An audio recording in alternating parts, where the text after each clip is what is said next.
something clicked inside. A whole new idea entered my mind. What if love is God's ultimate goal for our world?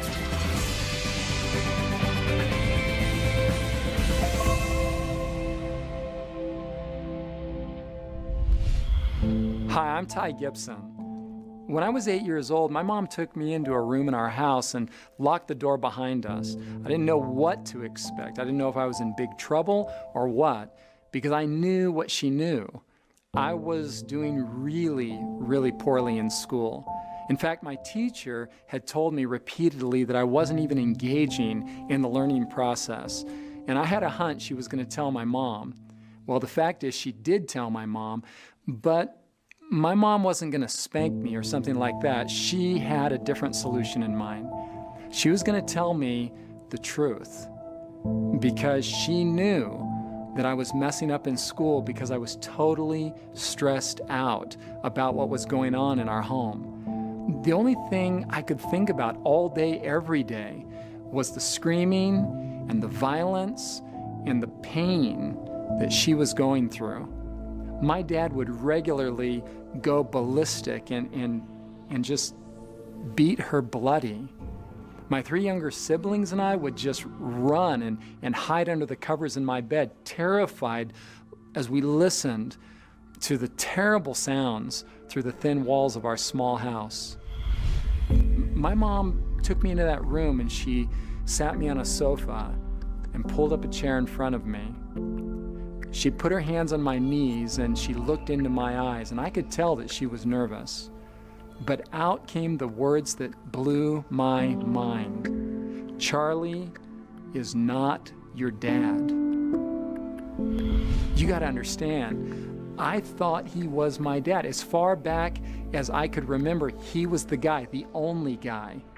I was majorly confused in that moment. Well, then my mom, she reached in to her purse and she pulled out a photo.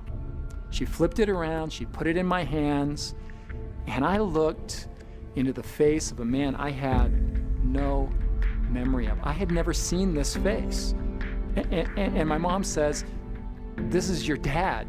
His name is Johnny, and Ty, I want you to know that he never hit your mommy."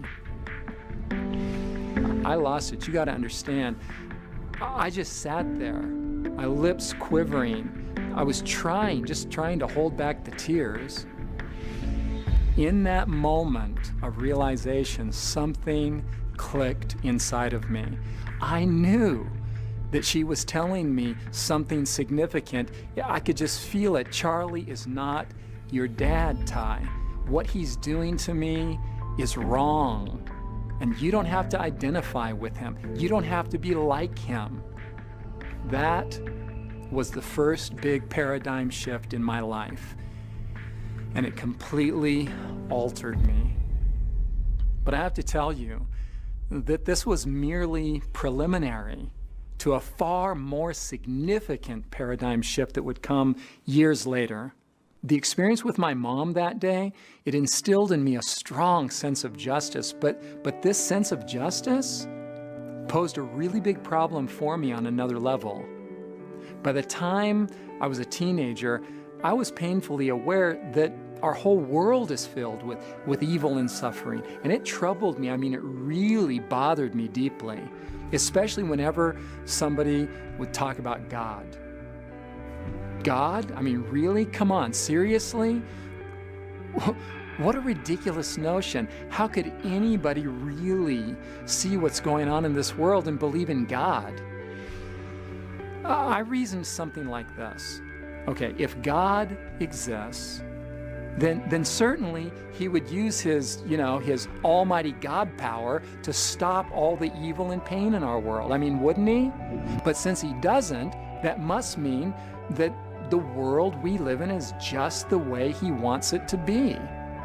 In which case he couldn't possibly be good, and if he's not good, why would I want anything to do with him? Maybe I wanted a Rambo or Terminator type God. I don't know. But what I wanted was a God who would lay waste and stop evil people from doing evil things.